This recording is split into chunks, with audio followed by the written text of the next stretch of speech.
que de pronto ustedes de pronto no han tenido como mucho acercamiento y pues estos espacios finalmente sirven para que les aporte al crecimiento. Vamos a dar inicio entonces a esta charla que tiene como objetivo ofrecerles un enfoque general del paciente que tiene un síndrome coronario crónico.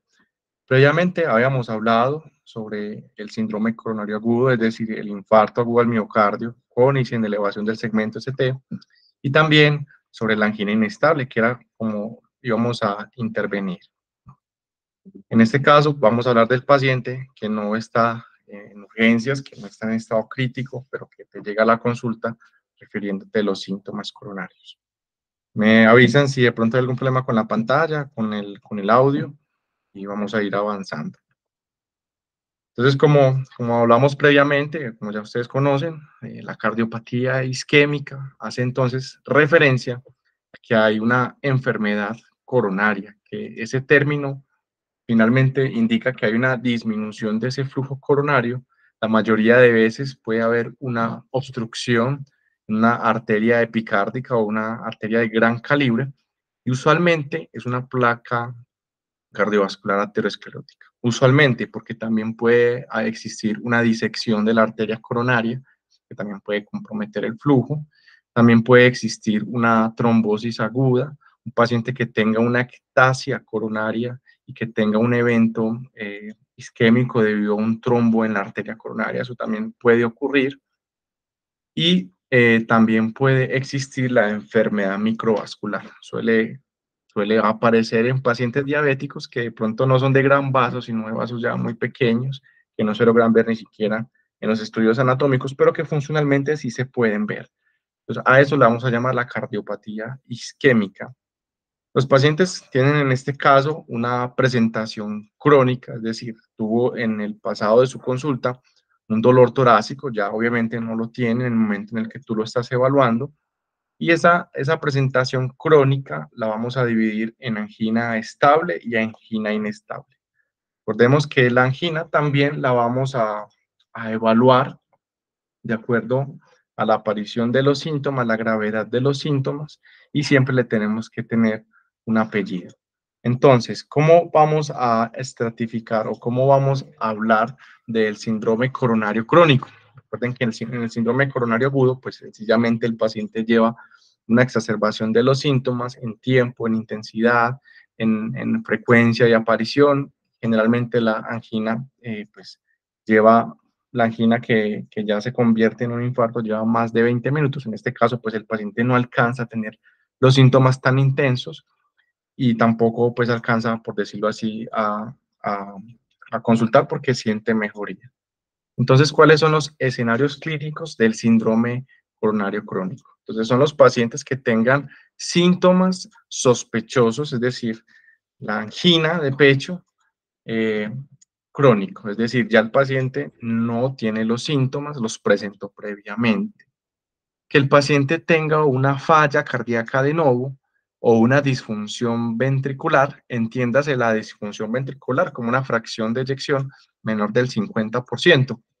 La causa más común de la falla cardíaca suele ser la enfermedad coronaria. Entonces, los pacientes que debuten con falla cardíaca aguda de novo, cuya fracción de eyección está reducida, pues tendrán que tener en consideración la enfermedad coronaria.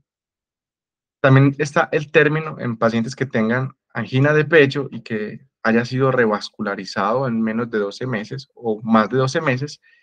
Y también existe el término de pacientes con angina microvascular, que son los pacientes que les hacemos pruebas funcionales o que tienen síntomas típicos, pero los llevamos al cateterismo y no hay obstrucciones completas. Y eso también nos habla de que hay un compromiso de la microvasculatura en la cual no podemos acceder. O que hay, por ejemplo, enfermedad vasoespástica, como suele ser la angina de Prince-Meta, donde el paciente por una sobredosis o por un exceso en el consumo de cocaína, pues va a generar una vasoconstricción severa y eso va a generar un desequilibrio en la circulación coronaria. O también tenemos el escenario clínico donde el paciente está completamente asintomático y le solicitaron alguna prueba, por ejemplo, una tomografía que evidenció que había placas ateroscleróticas, o aquellos pacientes en el escenario de la dislipidemia, que les hacemos una estratificación con una angiotaxia de arterias coronarias, que la vamos a mirar cómo la vamos a interpretar, y que tienen enfermedad coronaria, pero el paciente es completamente asintomático. Ahí vamos a ver qué es lo que tenemos que hacer. Entonces, para todo paciente con enfoque del enfoque de la angina de pecho, necesitamos una historia clínica completa que incluya todos sus factores de riesgo cardiovasculares, entiéndase como factores de riesgo que pueden ser adquiridos como la obesidad, la diabetes, la hipertensión arterial, la dislipidemia, el exceso pues, o el exceso o consumo de cigarrillo, de licor, de sustancias psicoactivas. También debe suministrar algunas informaciones o datos muy importantes como la enfermedad coronaria en el familiar de primer grado de consanguinidad, incluye el papá, abuelos y hermanos, ¿ya?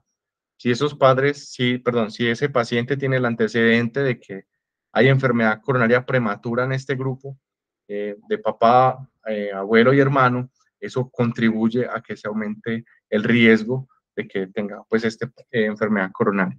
Y esa enfermedad coronaria prematura, definida como antes o la aparición antes de los 65 años. A veces, pues parece muy jocoso, pero dice, mi papá se acaba de morir de un infarto y yo tengo dolor en el pecho. Y, ¿cuántos años tiene el papá? Tiene 95 años. Yo, pues, tenía todo el derecho a que le diera un infarto.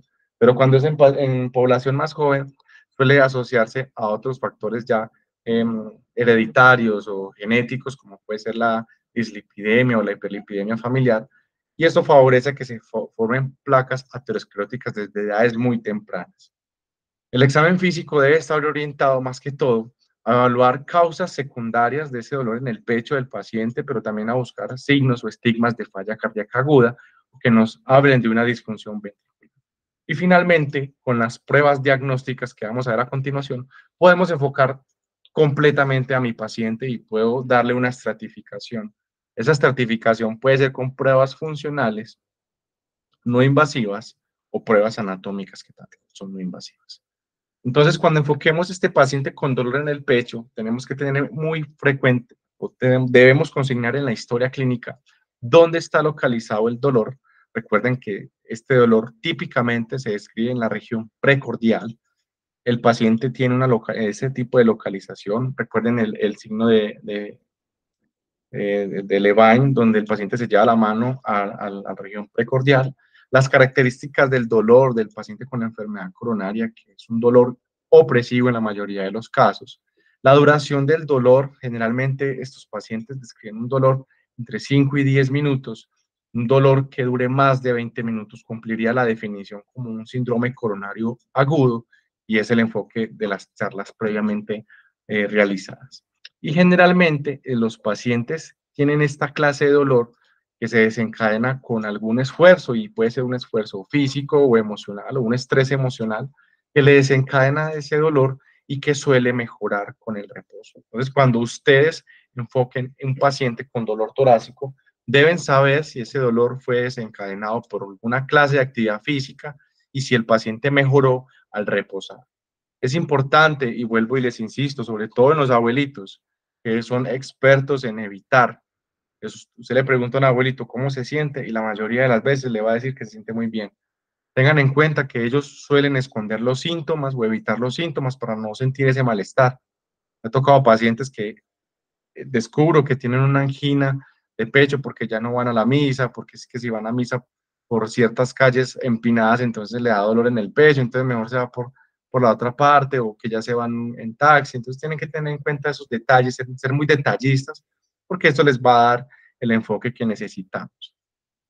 Hay otras características del dolor torácico. Esto suele aumentar la probabilidad pretest de que mi paciente tenga un síndrome coronario crónico si ese dolor se irradia hacia cuello y a extremidades. Generalmente, o como lo conocíamos previamente, era hacia el miembro superior izquierdo, pero ya sabemos, y hay estudios que indican que cuando el dolor torácico se irradia a ambos miembros o incluso al derecho, el LR de que mi paciente tenga un dolor torácico a causa de una enfermedad coronaria es más, aumenta el riesgo. Entonces, antes, o por lo menos hace unos 10 años que yo empecé a estudiar semiología, Nos decían que si el dolor se irradiaba hacia el otro lado, pues ya era, pues como que no era frecuente enfermedad coronaria, pero eso ha cambiado y creo que ya les tocó a ustedes saber que si el dolor se irradia a ambos miembros superiores o al derecho o al izquierdo, pues eso aumenta la probabilidad pretest de que mi paciente tenga un síndrome coronario.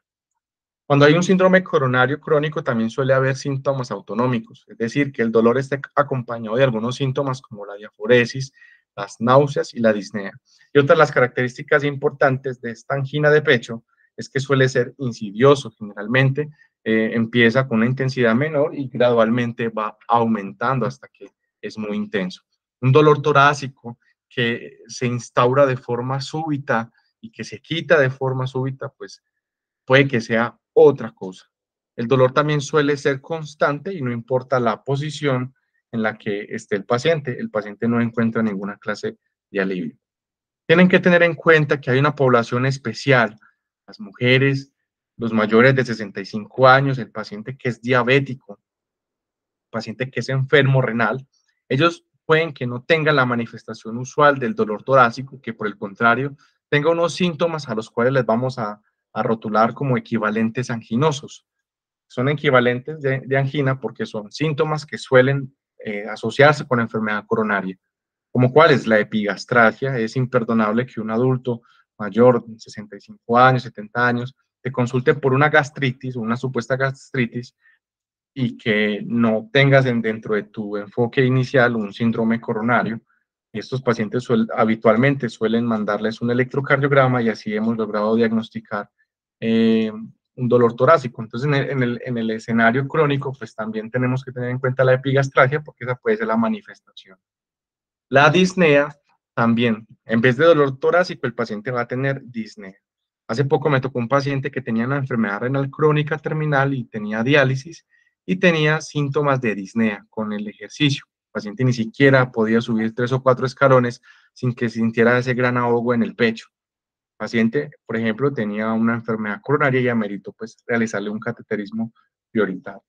Hay otros síntomas autonómicos, como lo hablamos ahorita, como la diaforesis, y el síncope, si bien no es la presentación clínica más usual, pues también puede estar un poco relacionada con la enfermedad coronaria y sobre todo pues con las arritmias malignas que están asociadas a la enfermedad coronaria. Hay unos síntomas que disminuyen la probabilidad del dolor torácico, la disminuye más no la excluye, porque eso están de malas, que tienes un paciente con un síndrome, con una angina, que le tocaste el pecho, pues que el paciente lleva tocándose el pecho toda la noche, bregando a sobarse, y usted le vuelve y le toca el pecho y le duele. Entonces, no, si está localizado ese dolor, entonces ya no es eso, no. Esto disminuye la probabilidad de que se trate de un síndrome coronario, pero no la excluye. Es más importante los síntomas y los factores de riesgo que tienen que tener en cuenta en la historia clínica. El dolor que es de instauración súbita y de pocos segundos, por ejemplo, y que se irradia a miembros inferiores, suele ser la manifestación de un síndrome aórtico agudo, como una disección de aorta. Entonces, esos escenarios también lo tienen que tomar. Tomen en cuenta los pulsos, la diferencia de presiones y hagan un adecuado enfoque de ese paciente con el dolor torácico. Es de resaltar que también hay causas respiratorias, una neumonía, un derrame pleural, un paciente que tenga tuberculosis y lleve tosiendo 3 meses y pues ya cada vez que tiene un episodio, entonces le duele al pecho, ¿cierto?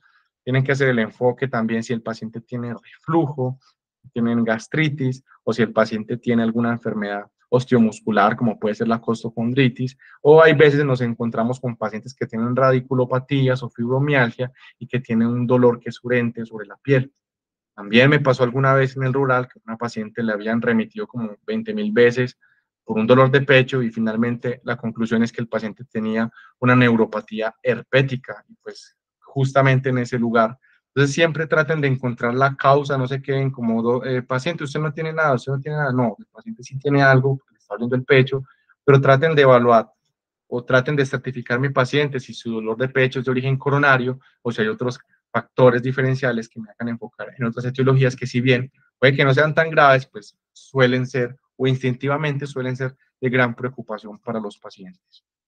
Entonces, recuerden, el paciente, cuando decimos que el paciente tiene una angina de pecho, automáticamente estamos pensando en que ese dolor torácico es de origen coronario. La angina de pecho, que es típica, cumple tres de las tres siguientes características. Un dolor torácico retroesternal o un dolor torácico en la región precordial. El segundo criterio es que ese dolor torácico se relaciona con algún esfuerzo físico o estrés emocional. Y la tercera condición es que mejora con el reposo o con el uso de nitratos.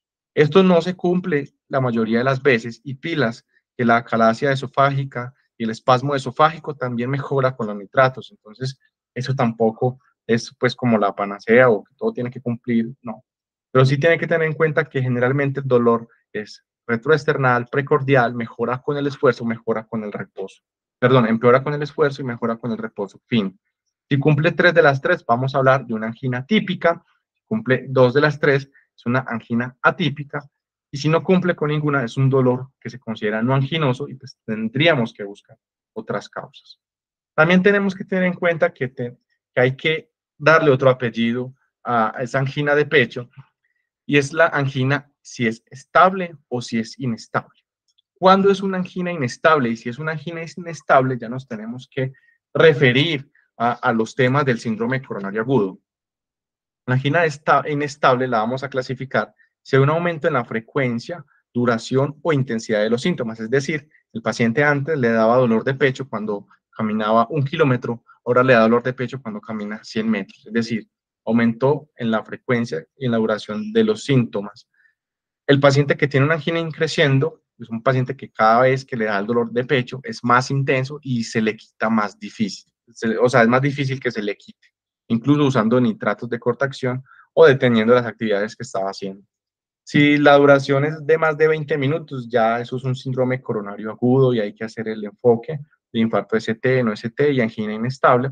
Y el dolor de pecho se le da en reposo y previamente se había documentado que el dolor torácico pues, le daba con alguna actividad física.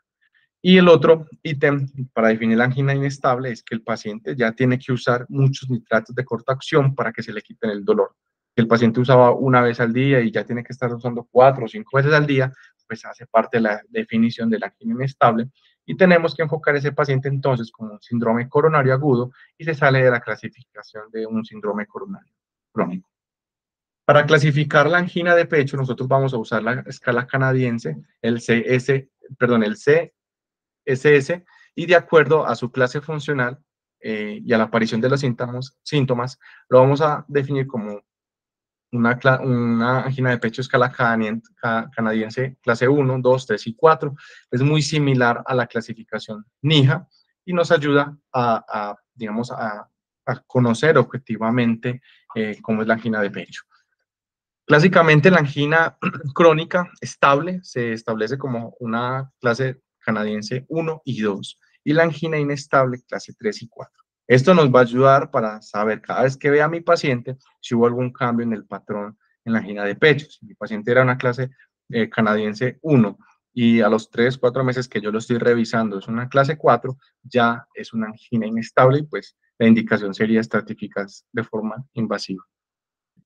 Siempre que ustedes evalúen el paciente con dolor torácico, tienen que evaluar la probabilidad pretest de que yo esté hablando de enfermedad coronaria. Entonces, miren, por ejemplo, la edad y que el paciente cumpla con una angina típica, esto aumenta, tiene una probabilidad pretest del 52% que tenga enfermedad coronaria, eso es muy alto. El paciente muy probablemente tenga eso y pues eso, estratificándolo con las pruebas que vamos a dar a continuación, vamos a enfocar finalmente al paciente. Entonces, acá les dejo este gráfico de la guía europea que nos puede dar o estimar la probabilidad pretest en este contexto de síntomas. Mire que clasifica como angina típica, si cumple los tres, si es varón o mujer, o si el paciente tiene una angina atípica, si es varón o mujer, mire cómo cambia la probabilidad pretest. Y miren la disnea también es una angina de pecho, pero un equivalente anginoso, perdón, y eso también tiene una alta carga de morbilidad. Entonces, finalmente, los pacientes que tengan una probabilidad pretest mayor del 15%, pues la idea sería hacerle las pruebas de probabilidad. Si mi paciente tiene una baja probabilidad pretest, pues yo realmente no tendría por qué hacerle ninguna prueba, tengo que buscar otras causas y tengo que certificar, no tengo que certificar a mi paciente. Aprovecharía la consulta para evaluar si tiene algún factor de riesgo cardiovascular, si es hipertenso, diabético, si es obeso, si tiene dislipidemia, ¿cierto? Para corregir esas esas comorbilidades, sabemos hoy en día que no existe cabida en el uso del ácido acetilsalicílico en el escenario de prevención primaria, no lo hacemos, tiene mucho más validez corregir los factores de riesgo de mi paciente, incentivarlo a que haga ejercicio, incentivarlo a que pues, corrija sus factores de riesgo si están descontrolados, en el caso de la hipertensión, la dislipidemia o la diabetes. Pues básicamente lo que yo hago es calcular la probabilidad pretest de que mi paciente tenga enfermedad coronaria y usar pruebas que son no invasivas, ¿cierto? Entonces, ¿qué nos recomienda la guía europea de 2019 para el enfoque de mi paciente con la enfermedad coronaria estable, síndrome coronario crónico? Es que todo paciente debería realizarse un electrocardiograma en búsqueda de cardiopatías hipertróficas, de bloqueos de rama, ¿cierto? Porque eso me va a ayudar a saber qué prueba debo de elegir. Si por algún motivo ya hay ondas Q que indiquen que ya pues hay una necrosis miocárdica, debo evaluar, es imperdonable que un paciente con dolor de pecho no tenga una placa de tórax. Recuerdo cuando era médico de urgencias en una clínica de alta complejidad, un pelado de 45 años que había consultado por lo menos unas 3 o 4 veces por dolor en el pecho y pues nadie le había pedido una placa de tórax. Le hice una placa de tórax y resulta que tenía un mesotelioma, eso pues es un tumor maligno de la pleura pulmonar y eso es lo que le estaba ocasionando el dolor del pecho. Le habían hecho todas las veces troponinas, EKG, curva de troponinas y nunca a nadie se le ocurrió pedir una placa de tórax y pues ya ahí obviamente no es más un paciente de cardiología, sino un paciente de oncología y el enfoque cambió. Siempre tenemos que evaluar el riesgo cardiovascular de mi paciente, pedir un perfil lipídico, una TSH, una hemoglobina glicada, para establecer si mi paciente tiene dislipidemia, si tiene hipotiroidismo, si tiene diabetes, qué tan controlado está. Y en caso de establecer enfermedad coronaria, eso me va a ayudar mucho a elegir las metas a largo plazo y pues prevenir estos enfoques y prevenir el riesgo cardiovascular. También se recomienda en el enfoque inicial que mi paciente tenga un ecocardiograma en reposo o un ecocardiograma basal. ¿Qué hacemos ahí? Evaluamos la fracción de eyección. Recuerden que yo les había dicho ahorita que los pacientes que tengan disfunción ventricular, pues ya la probabilidad de que tengan una falla cardíaca de origen isquémico es muy alta. Valoramos la contracción miocárdica, el corazón tiene unos segmentos y de acuerdo a las alteraciones en la contractilidad, pues yo puedo establecer que mi paciente tenga un síndrome coronario. Es decir, si mi paciente tiene una asinesia apical o una asinesia de la cara inferior, pues quiere decir que muy probablemente ese segmento puede ser causado por una enfermedad coronaria. No siempre es muy cierto, la cardiopatía hipertensiva o por ejemplo, la cardiopatía ritmogénica también puede dar trastornos segmentarios o, por ejemplo, también la miocardiopatía de Takotsubo, pero digamos que lo más frecuente es el síndrome coronario, entonces es importante conocer eso. Y podríamos buscar otros diagnósticos diferenciales que me puedan causar dolor torácico. Por ejemplo, el caso de una estenosis aórtica o una miocardiopatía hipertrófica, que suele ser la miocardiopatía más común en pacientes jóvenes.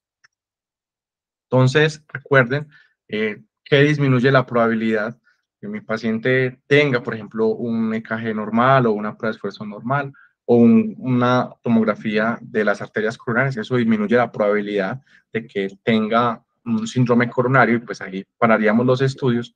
Pero si ya mi paciente tiene una disfunción ventricular, tiene factores de riesgo, ¿cierto? Ya tiene una prueba de esfuerzo normal, eso aumenta la probabilidad de que mi paciente tenga un síndrome coronario crónico y pues ahí vamos a tomar la decisión de qué es lo que continuar con este paciente. Pues recuerden, pacientes con probabilidad pretest baja, pues yo lo que hago es corregir sus factores de riesgo, hacer educación, dedicarle esos 15 minutos de la consulta o que queda de la consulta para educarlos, saber cómo tienen que comer, saber que tienen que reducir el consumo de carbohidratos, de azúcares, de colesterol, ¿cierto? Si mi paciente tiene factores de riesgo como la obesidad, incentivarlo a que baje un poco de peso. Se recomienda que en el primer año baje el 10% de peso. Entonces ya no le dice al paciente, uy, mira cómo estás de gordo, tenés que bajar 15 kilos. No, usted le dice, ve, si bajas medio kilo por año y en un año pues te puede ir mejor, ¿cierto? O si mi paciente es fumador, pues también dedicarle parte de la consulta para incentivarlo a que deje de fumar y conocer si también hay enfermedades, pues, de enfermedades coronarias en los familiares, pues también nos ayuda mucho a cómo voy a hacerle seguimiento a mi paciente. Los pacientes que tienen probabilidad intermedia son los pacientes que vamos a usar una estratificación no invasiva. No invasiva, pues simplemente hablamos o sea, cuando hablamos de invasivo es hacerle un cateterismo, y hablar de no invasivo es las otras pruebas pues, funcionales o anatómicas. ¿Cuáles son las pruebas funcionales que existen? Está el ecocardiograma estrés, ejercicio, o también con fármacos en algunos escenarios donde el paciente pues, no puede caminar, ¿cierto? No puede hacer ejercicio, tiene artrosis, no puede trotar. Pues ahí le vamos a mandar mejor otra prueba. Existe la prueba de perfusión miocárdica, que también nos ayuda a valorar el tejido viable, nos ayuda a evaluar si hay necrosis o si hay enfermedad isquémica reversible o no. Está la resonancia cardíaca, pero en Colombia no hay una resonancia cardíaca dinámica, solamente nos serviría pues si hay, por ejemplo, un paciente con falla cardíaca y yo quiero buscar si es de etiología isquémica o no, pues la resonancia cardíaca nos mostraría una cicatrización que sugiere que puede ser isquémico, es decir, no es el escenario ideal para estratificarlo, pero es porque no existe en Colombia el método dinámico, ¿cierto? La resonancia. Y ya como prueba anatómica está la angiotomografía de las arterias coronarias, en la cuales podemos evaluar el riesgo de que haya una oclusión significativa. La angiotomografía de las arterias coronarias tiene una gran ventaja, y es que tiene una probabilidad, un valor predictivo negativo muy alto. ¿Qué quiere decir eso? El valor predictivo negativo. Que si ese examen salió normal, pues excluye la enfermedad coronaria en este grupo de pacientes.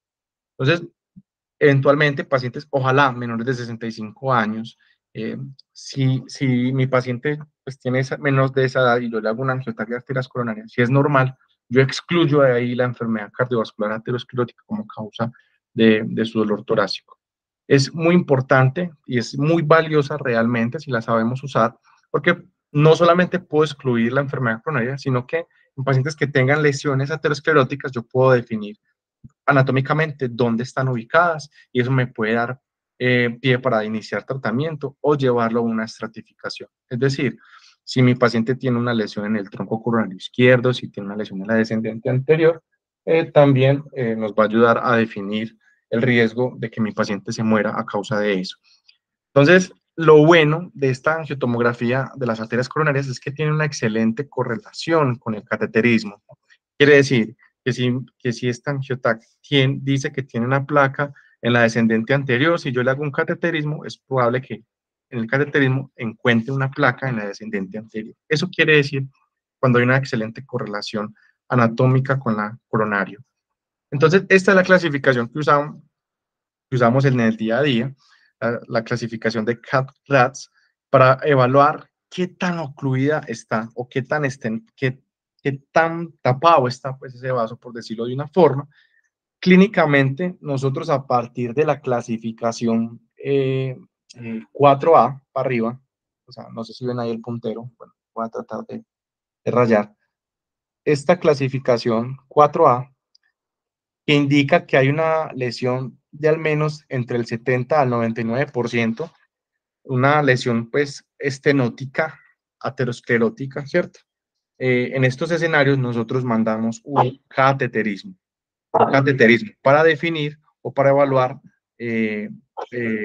digamos que en la angiografía o en el cateterismo, yo le haga ese mismo examen y también esté ocluida en el cateterismo. Es decir, de la clasificación 4A para abajo, estos pacientes deberán ir a cateterismo. Y de la clasificación 3 hasta la 1, ¿cierto? Estos pacientes son de manejo médico y es el score 0, quiere decir que no hay enfermedad cardiovascular. No hay enfermedad cardiovascular y yo le puedo dar de alta a mi paciente.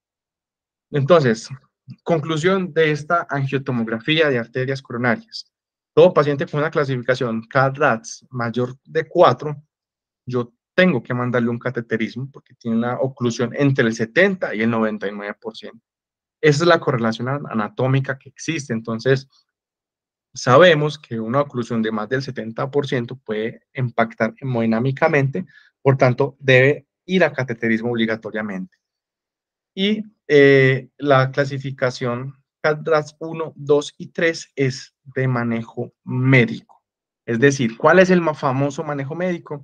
Que se disminuya los factores de riesgo, que baje de peso, que deje de consumir tantas chatarras, que el paciente se controle su azúcar, su colesterol. No siempre la guía indica que el inicio de ácido acetilsalicílico en estos escenarios es una clasificación de grado 2, es decir, no se recomienda en todos los escenarios. Lo que se recomienda es evaluar dónde estaban las arterias para yo darle tratamiento médico.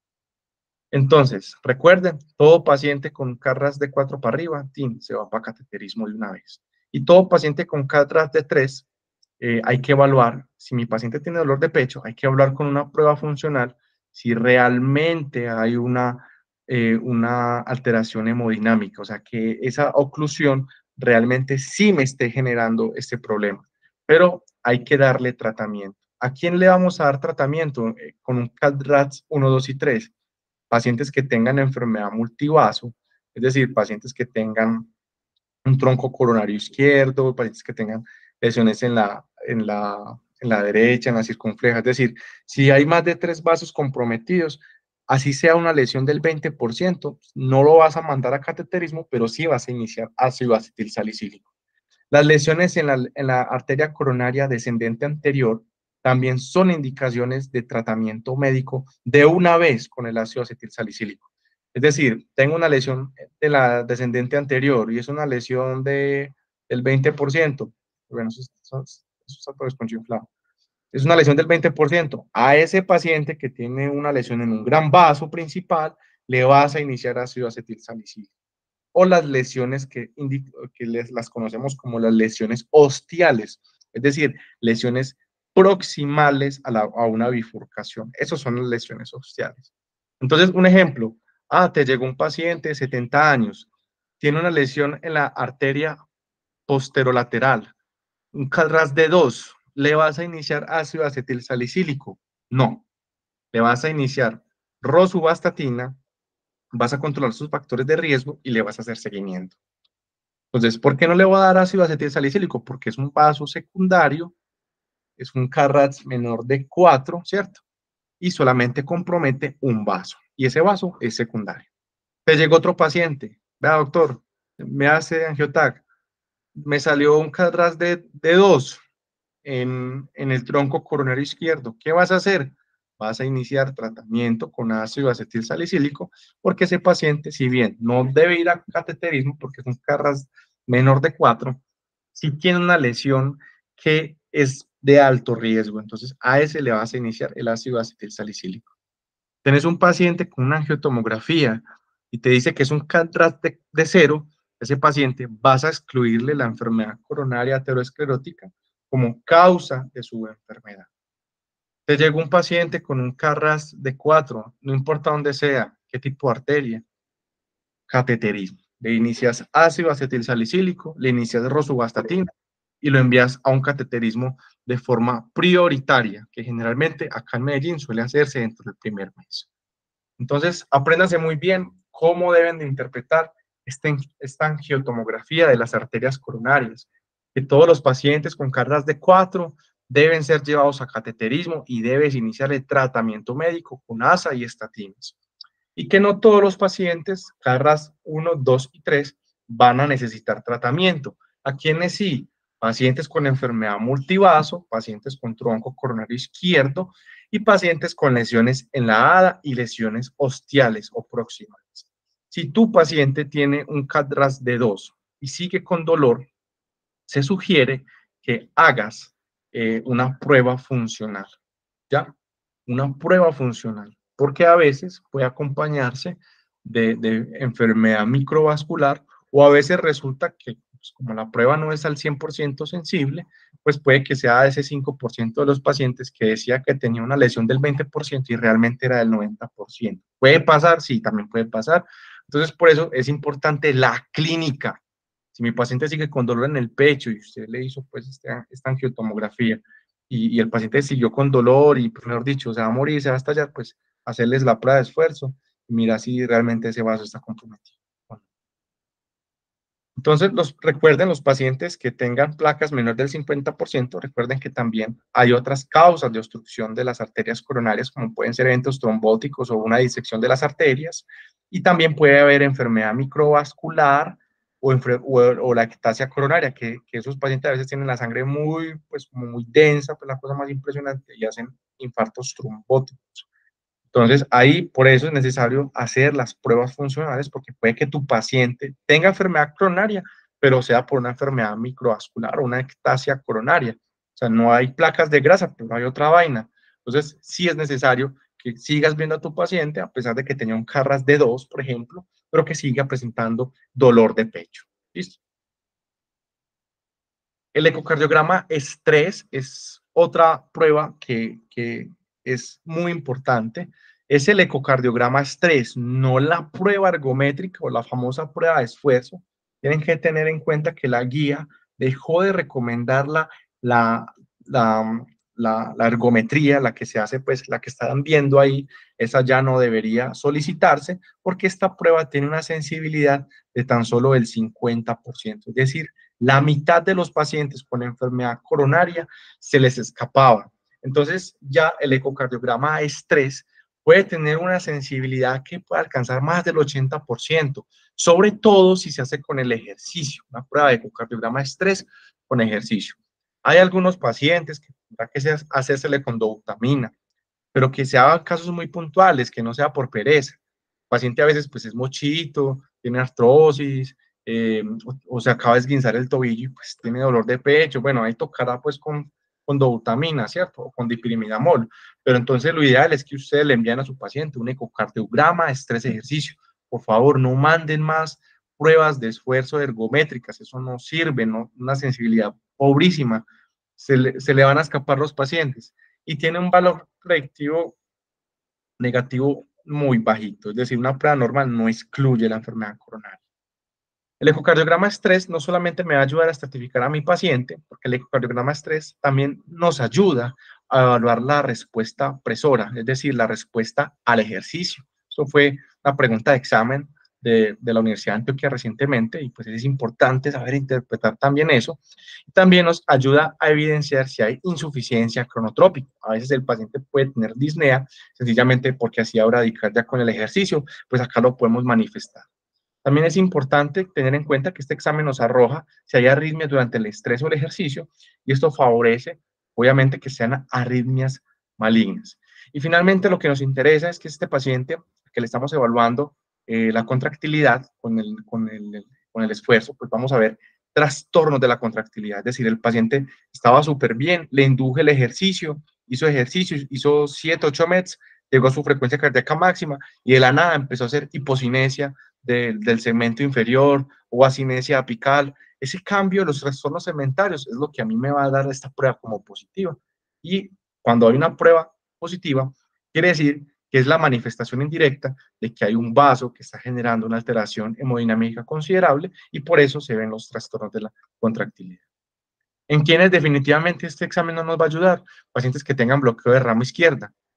Recuerden, queridos estudiantes, cuando hay un bloqueo de rama izquierda, quiere decir que hay una contracción asincrónica. Entonces va a ser muy difícil poder ver esos cambios en la contractilidad. Entonces, por eso, en los pacientes que tengan bloqueo de rama izquierda, no es el examen de elección. En los pacientes que tengan un infarto previo y que tengan trastornos, que tengan una fracción de eyección del 10%, tiene una cinesia difusa, está llevado ese paciente y usted le va a mandar otra prueba de esfuerzo, pues la verdad es que no va a haber ninguna diferencia entre el reposo y el ejercicio, por lo tanto no debería de usarse en este escenario. Pacientes que tengan, por ejemplo, bradicardia o que estén usando beta bloqueadores, que de hecho hay que suspendérselo antes de la prueba. Si el paciente no lo hizo, no va a alcanzar su frecuencia cardíaca máxima, entonces no me va a inducir una respuesta isquémica. Cuando hay contraindicación de esta prueba de esfuerzo, si el paciente tuvo un infarto hasta hace 3 días, evite mandarle una prueba de esfuerzo. Si mi paciente tiene una estenosis aórtica sintomática severa, evita mandarle una prueba de esfuerzo. Si mi paciente tiene una angina inestable, pues ya recuerden que es un síndrome coronario agudo. ¿Para qué le vas a mandar una prueba de esfuerzo? Ya estás seguro que le vas a mandar un cateterismo, pues acá no. El paciente tiene falla cardíaca aguda, parece obvio, pero no, tampoco lo vas a mandar. Si mi paciente tiene una sospecha de un síndrome aórtico agudo, recuerden el dolor súbito, el dolor lancinante. Si le induces el ejercicio y el paciente se le aumenta la presión, ¡plup!, se le estalló el aneurisma. los pacientes que tengan endocarditis o sospeches que tengan endocarditis, pues tampoco le envíes eso. Mi paciente tiene arritmias ventriculares frecuentes, taquicardias ventriculares, pues tampoco le envíes la prueba de esfuerzo. Ahora vamos con la maravillosa perfusión miocárdica. Es un poco más objetiva, sirve en los escenarios, por ejemplo, donde hay un bloqueo de rama izquierda o pacientes que tengan ya enfermedad coronaria previa, que son súper difíciles de evaluar. Acá sirve bastante, porque esta perfusión miocárdica no solamente nos va a hablar de un defecto isquémico reversible, sino que también nos va a hablar de datos de necrosis o tejidos no viables. A veces tenemos pacientes con enfermedad coronaria y dice, vea, tiene una necrosis del 20%, ya sabe que uno es tejido no viable, no es necesario hacerle más cateterismos, porque no le vas a cambiar el pronóstico a mi paciente. Ya ese tejido está necrótico, vuelto nada, entonces realmente ahí no sirve. Pero es muy bacano. Ese es un medicamento, lo hacen con tecnesio 99 en la mayoría de los casos, y ese radiofármaco lo que hace es pintar el corazón. Y esos parches grisecitos, no se ven en el ejemplo, pero esos parches grisecitos ponen en evidencia la isquemia, y esa isquemia, de acuerdo a lo que exista, o de acuerdo a la extensión, yo voy a estratificar o no voy a estratificar. Antes, entonces, cuando ustedes evalúen en una perfusión miocárdica, tienen que evaluar este SS score o el Summit Stress Score, y si es un score de más de 9, pues considere ese paciente como alta probabilidad de que tenga una isquemia reversible. Y lo otro es que la isquemia reversible, cuando es más del 15%, es indicativo de mandarle un cateterismo, ¿ya? Si la isquemia es menor del 15%, quiere decir que mi paciente tiene enfermedad coronaria, pero es de pequeño vaso, no es tan extenso y se puede dar tratamiento médico. Antes, o ustedes van a ver que la guía europea dice, vea, si ustedes leen pues de la del 2019, dice, vea, 10% es el puntaje de corte. Resulta que muchos pacientes que tienen una isquemia del 12, 13%, cuando les hacían el cateterismo, no tenían enfermedad coronaria significativa y no le ponían ningún stent. Entonces, aumentaron el puntaje de corte y eso permitió identificar los pacientes que estaban realmente muy enfermos y que sí necesitaban un cateterismo, que es lo que necesitamos, que el cateterismo sí le sea útil al paciente, no mandarle un cateterismo por mandar. El cateterismo no quita el dolor y tampoco es el tratamiento de la enfermedad coronaria. Entonces hay que identificar muy bien qué paciente les voy a enviar el cateterismo, que yo sepa que sí les va a servir, que les van a poner un stent, ¿cierto? Entonces, ¿cuándo mandamos una coronariografía? ¿Cuándo la vamos a mandar? Cuando tengamos una prueba de ecoestrés positiva, cuando tengamos una prueba de perfusión miocárdica con un defecto mayor del 15%, que tenga un angiotac de arterias coronarias, un KRAX mayor de 4, o que usted ya le inició tratamiento a su paciente y a pesar de darle ácido acetilsalicílico, manejo antianginoso, rosuvastatina, el paciente siga con dolor torácico. Esas son las indicaciones de un cateterismo en pacientes con un síndrome coronario crónico. ¿Cuándo dar manejo médico? Un CAT-RAS entre 1 y 3. Recuerde que es una recomendación de grado 2 según la guía europea. Recuerde sobre todo esas anatomías complejas o lesión de la hada. En ese sí o sí le tienes que iniciar tratamiento. Las pruebas de perfusión miocárdica con una isquemia hasta el 15%. Recuerden que menos de eso es manejo médico. O a veces esos pacientes que tienen una prueba de esfuerzo que es negativa, pero usted dice, no, pues que eso es un síndrome coronario, yo no quedo tranquilo dándole alta a mi paciente, yo lo voy a observar, le voy a iniciar tratamiento y le indico el ácido acetilsalicílico. Hay un punto de controversia importante y hasta hace poco, hasta antes del 2022, todo paciente con dolor de pecho y fracción de eyección de menor del 50% se indicaba cateterismo emergente. Entonces, hay un estudio muy bonito que es el Revive Trial, que indicó que estos pacientes no necesitaban obligatoriamente un cateterismo. Había una terapia médica óptima que consistía pues en ajustar el tratamiento con el ácido acetilsalicílico, las estatinas, manejo de sus comorbilidades y también existía, o sea, se hizo el estudio versus revascularización con PCI.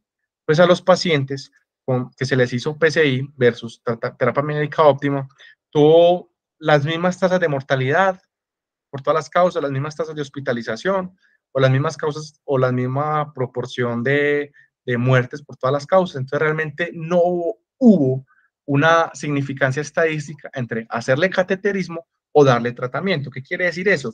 Que usted a su paciente que tiene una FEBI reducida, que tiene síntomas de enfermedad coronaria crónica, usted le puede iniciar tratamiento y lo sigue en el tiempo. Claro, si tiene un síndrome coronario agudo en el tiempo, más adelante, pues le vas a hacer el cateterismo, pero si no, pues simplemente le vas a hacer tratamiento médico. Eso fue lo que estableció finalmente la guía, y eso es una recomendación pues que se ha venido manejando. Uno trata de que los abuelitos, los que tienen 80 años, 85 años, no lo vas a mandar a un cateterismo, sino que solamente le vas a dar tratamiento médico, porque recuerden que no es como dar aspirina y Prasugrel, sino que también hay que evaluar el riesgo de sangrado, y pues esos abuelitos que son frágiles, tenemos todo el permiso del mundo para iniciarles solamente tratamiento médico. Ahora bien, entonces, ¿cuál es ese famoso tratamiento médico de síndrome coronario crónico? Una vez usted estableció el diagnóstico, una vez usted pues hizo el diagnóstico, le envió la prueba de perfusión, toda la cosa, le hicieron el cateterismo, o que no le tuviste pues que mandar el cateterismo, sino aspirina, pues parte del tratamiento médico y el principal es el uso de los beta bloqueadores. ¿Ya? Los beta bloqueadores no solamente reducen la frecuencia cardíaca, sino que mejoran la contractilidad, disminuyen el consumo de oxígeno y tienen un efecto que es inotrópico positivo. Es decir, el aumentar la irrigación en diástole aumenta la contracción cardíaca y los pacientes pues se les mejora mucho el dolor en el pecho. Entonces, estos beta bloqueadores son la primera línea. Si su paciente tiene una angina de pecho, usted puede iniciar metoprolol. Eso aumenta la tolerancia al ejercicio, disminuye los síntomas de angina y eso pues a futuro nos puede ayudar. El metoprolol, ojalá, puede ser metoprolol succinato, entre 25 a 200 miligramos. También puedes usar el bisoprolol, el nebivolol. Ambos medicamentos empiezan en 2,5 y se van hasta 10 miligramos, y el carbedilol. También se pueden usar los calciantagonistas, sobre todo el amlodipino. O sea, aquí pues el uso de los no dihidropiridínicos también puede usarse, no es el escenario más frecuente porque son muy mal tolerados por el paciente, pero el amlodipino con frecuencia también nos ayuda muchísimo porque tiene un efecto vasodilatador periférico y nos puede ayudar en el tratamiento de la angina de pecho. Entonces, usted tiene su paciente, y además que es hipertenso, pues aproveche y ajuste el tratamiento que tenga doble intención. Están indicados también los nitratos de corta acción. Tú los puedes usar a necesidad. Recuerden que el Isordil de 5 miligramos es el que se usa cuando el paciente tiene dolor. Puedes usar dinitrato de isosorbide de 10 miligramos, con la salvedad de que debe de haber un descanso del medicamento de al menos 12 horas. ¿Para qué? Para evitar la taquifilaxia, porque muchas veces los pacientes se les da el dinitrato de isosorbide cada 8 horas y se vuelven resistentes a los medicamentos. Esto es la taquifilaxia, que el paciente, pues, en vez de mejorar, el paciente se hace resistente al dinitrato isosorbide. Entonces, cuando usted le vaya a indicar nitratos al paciente, si le va a indicar solamente a necesidad, le dejas de 5 miligramos, sublingual, sublingual, sublingual. Y si le vas a dar tratamiento de la angina crónica, puedes usar dinitrato isosorbide. Acá les dejo cómo lo ordeno yo para que haya un descanso de más de 12 horas entre la última dosis y la dosis del día siguiente. 8 de la mañana, 2 p.m. y 7 p.m. Así se cumplen estos criterios y el paciente pues, no le da taquifilaxia. Hay otros medicamentos que ya están incluidos en el seguro, como la ranolazina, otro medicamento que ayuda muchísimo y suele usarse en terapia combinada.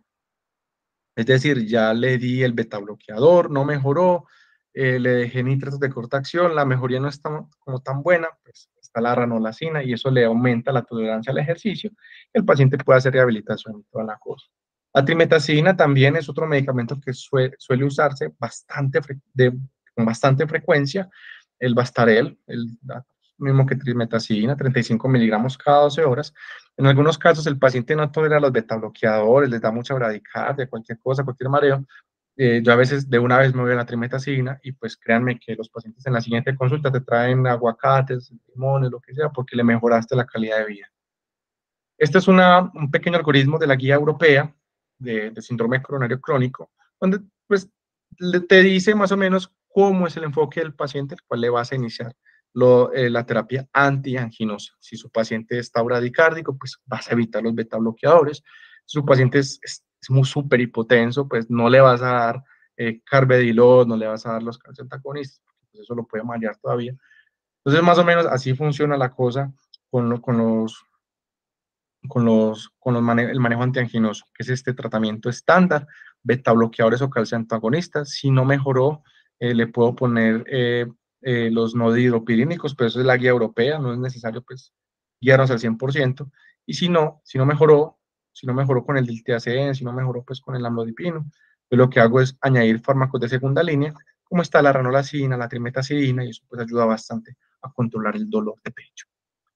Recuerden, estos pacientes, y hace parte de la guía europea del 2022, estos pacientes que tienen enfermedad cardiovascular, su riesgo cardiovascular es muy alto, por tanto, las metas en colesterol deben estar por debajo de 55, colesterol LDL, y si mi paciente tuvo 2 infartos en menos de 2 años, es decir, 2 eventos cardiovasculares, yo tengo que ser más estricto con el colesterol y tendrá que ser por debajo de 45. No sé por qué esto se me ocurre así, pero bueno. Están indicados el uso de estatinas como una recomendación de clase 1. Todo paciente con síndrome coronario crónico le va a clavar su rosuvastatina. Y la meta tiene que ser por debajo de 55 miligramos por decilitro. Si no logré la meta con las estatinas convencionales, recuerden que la intensidad la da la dosis. Por ejemplo, es lo mismo decir una torvastatina de 80 que una rosuvastatina de 40. Es lo mismo en cuanto a intensidad de tratamiento.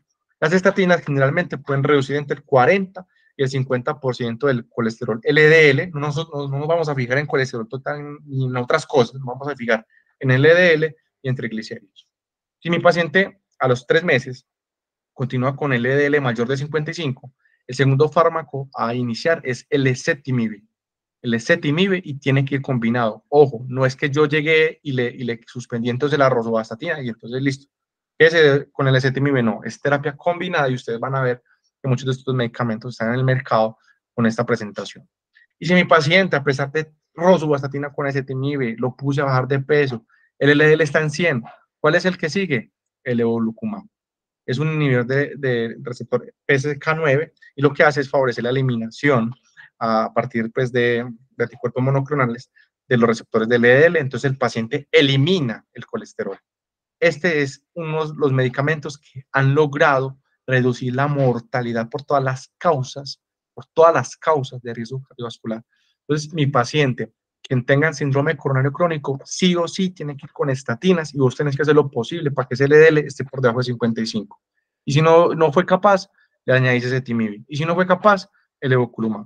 No cometan el error de algunos médicos de unas IPS primarias que como ya tiene el evoculumab y como esto es la machera, entonces le suspenden la rosuvastatina con el ezetimibe. No lo hagan, por favor, que estos 3 medicamentos pueden reducir hasta en un 80% el LDL. Entonces vas a lograr que mi paciente controle las metas. Y el epapure, que sirve sobre todo en el escenario, el estudio Reduce It, que está indicado en pacientes que tienen el LDL controlado, pero los triglicéridos no.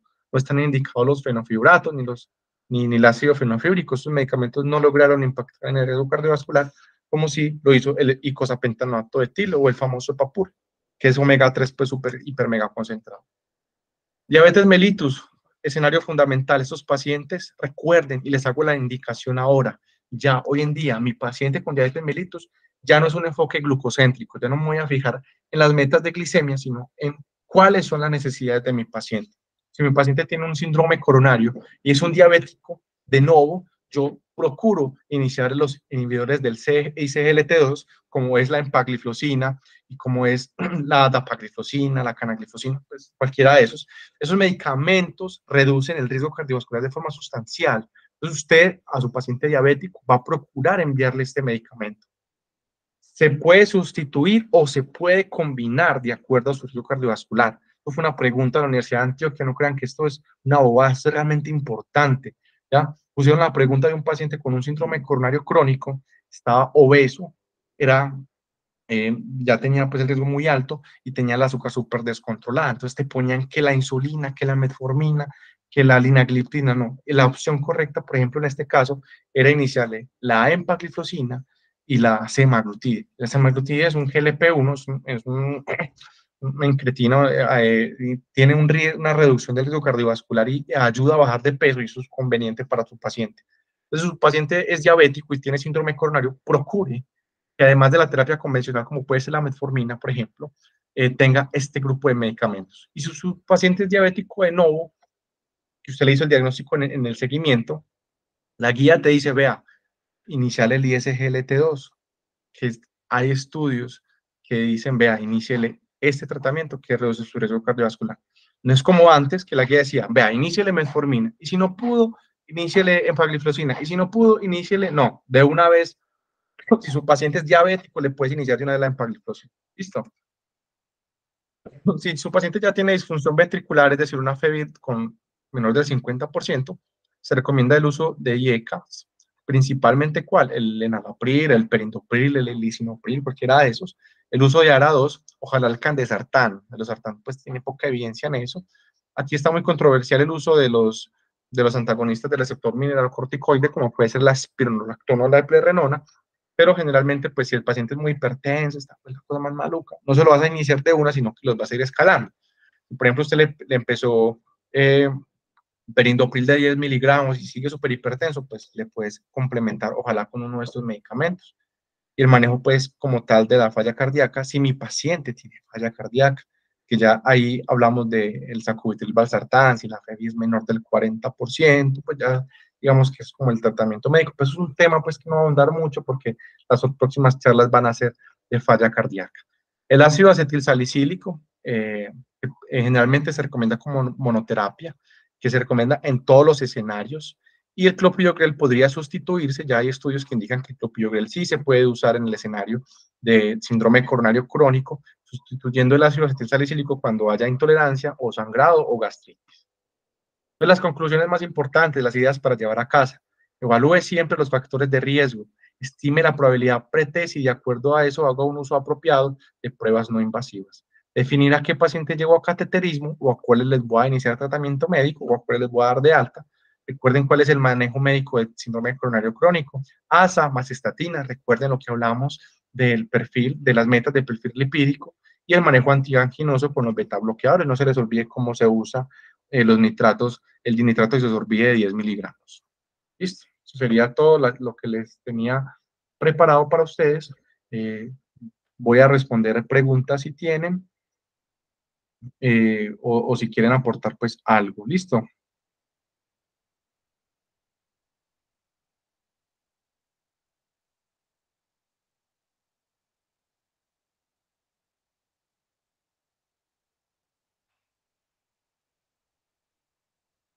Listo, entonces creo que pues no hay preguntas, no sé si alguien quiere animarse un poco, pues esto es para Profe, nadie. profe, Hola.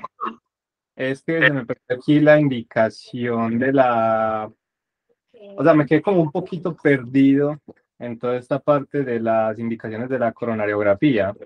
Sí, Entonces, pues no mira, sé, hmm, ¿a quién le vas a mandar cateterismo en el contexto de un síndrome coronario crónico?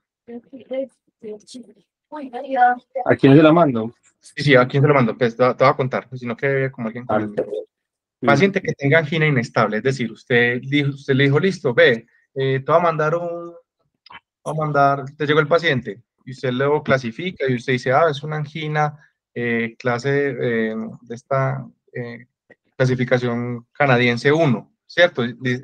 Angina que aparece con los grandes esfuerzos. Y vos le decís, ve, te voy a mandar una prueba de esfuerzo. Listo. Y la prueba de esfuerzo resulta que se la autorizaron para hacérsela en octubre. Y usted dice, bueno, no, mientras se le da los signos de alarma y se le dice, cualquier cosa, viene y me busca. Y a los 15 días viene y te busca y dice, no, doctor, ese dolor de pecho ya está más fuerte, ya está más frecuente. Ayer me bañé y me dio dolor de pecho y se me quitó, pero antes me daba con los esfuerzos físicos muy grandes. Entonces usted dice, vea, ya ahí la clasificación canadiense pasó de grado 1 a grado 3, angina inestable. Ya no te va a mandar la prueba, sino que te lo va a cambiar por un cateterismo. Esa sería la indicación, ¿sí o no? La otra indicación es que tengas una prueba, pues de cualquiera de esas, una prueba de esfuerzo positiva, una perfusión miocárdica positiva, una isquemia mayor del 15%, un paciente que tenga una angiotomografía, CAD-RAX de 4 para arriba, y ese paciente que tenga, por ejemplo, una angiotomografía CARRAS de 2, por decir cualquier vaina, o una prueba de perfusión miocárdica con una isquemia del 2%, del 5%. Se dice, bueno, las guías dicen inicié ASA con rosuvastatina y eso le inicié. Pero mi paciente persiste con dolor, ya le iniciaste el metoprolol, ya le iniciaste el nitrato de corta acción y el paciente, no, para mí me sigue doliendo el pecho, me coge así duro, no, ya le iniciaste el tratamiento médico, ya lo estratificaste, pero el paciente siguió con dolor, que te das para cateterismo, ¿listo? En el contexto de síndrome coronario crónico.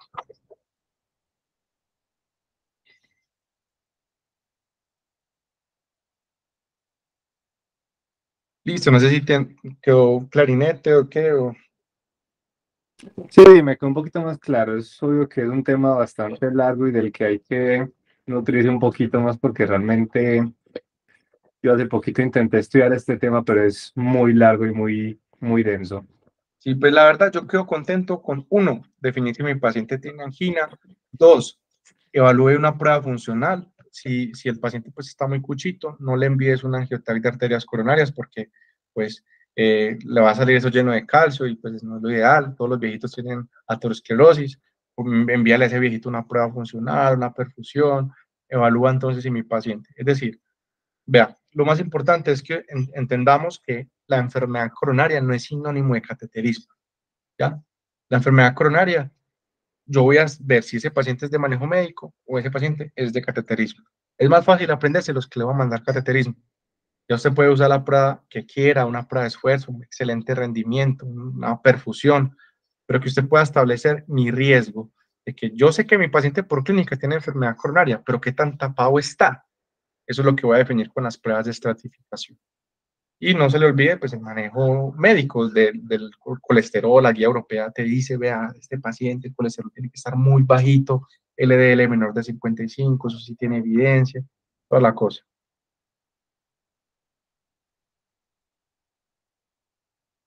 Profe, yo tengo una duda. Con este estudio que salió recientemente de esos pacientes con síndrome coronario crónico o agudo con concomitancia con anemia, ¿cuándo debería yo iniciarles terapia endovenosa en lugar de oral? Sí, generalmente, pues, pero de pronto hacer referencia a algún estudio en específico. Me acuerdo en realidad, porque justamente se refería mucho respecto a esa mejoría, inclusive también comparándolo con la falla cardíaca. Sí, es el estudio AFIRM HF, él lo puse en el chat, AFIRM HF. Lo que hacemos es que mi paciente con disfunción ventricular, es decir, entiéndase como una FEBI menor del 50% y una clase NIJA funcional 2 para arriba, o sea, uno no, NIJA 2, 3 y 4, que tengan ferritina menor de 200 es indicativo, perdón, ferritina menor de 100 es indicativo de iniciar hierro carboximaltosa, que se preparó, ese estudio, el AFIRM HF, se comparó con hierro carboximaltosa, sacarato y sulfato ferroso.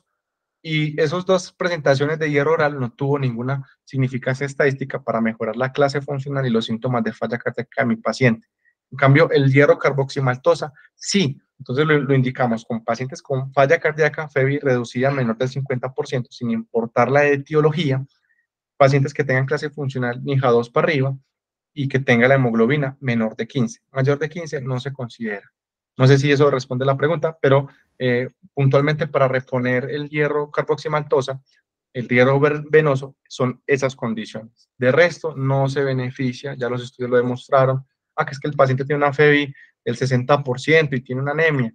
Pues si la anemia es muy grave, es ferropriva, es decir, tiene un volumen corpuscular medio menor de 80, es microcítica, hipocrómica y está muy sintomático, pues a ese sí le vas a dar hierro carboximaltosa, pero no por indicación de la falla cardíaca, sino porque tiene pues depletados los depósitos de hierro. Pero en el contexto de falla cardíaca, disfunción ventricular, esas son las indicaciones. Es el estudio AFIRM HF y es el que avaló el uso de esta herramienta.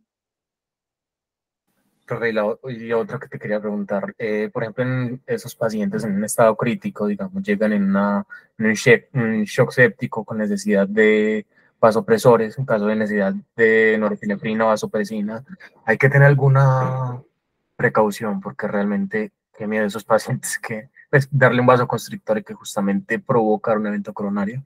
Sí, sí, de hecho, hace parte de la definición del infarto de tipo 2. Es muy frecuente, Andrés, que lleguen pacientes que tengan la enfermedad coronaria pues, de base, ¿cierto?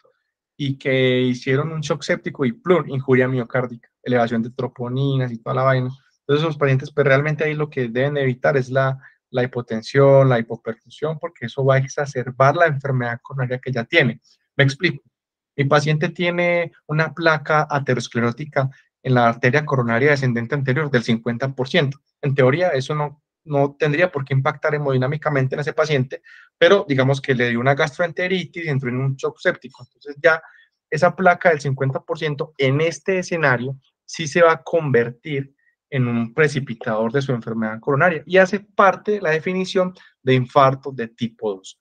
De hecho, cuando tú tengas un paciente que no sepas por qué, no sé, paciente desconocido, te llega un primario no sé de dónde, esté hipotenso, vuelto mierda, vuelto nada, le haces las troponinas y están elevadas, se tiene que sospechar un infarto, un síndrome coronario agudo, ¿cierto? Pero se tiene que evaluar si es un infarto tipo 1, es decir, placa aterosclerótica, o tipo 2, es decir, no había placas ateroscleróticas significativas, pero hubo una injuria miocárdica.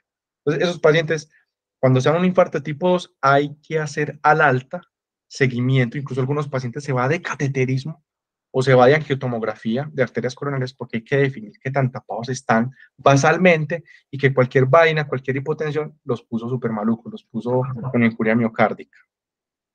Entonces, si en esos pacientes evitar a toda costa que yo sepa, pues que yo sepa que el paciente lo tiene, evitar la hipotensión, la hipoperfusión, la anemia, en esos pacientes se recomienda incluso transfundir cuando llegan a los 8 gramos por decilitro de hemoglobina para evitar precisamente pues un infarto de tipo 2 que pues a veces es hasta más mortal.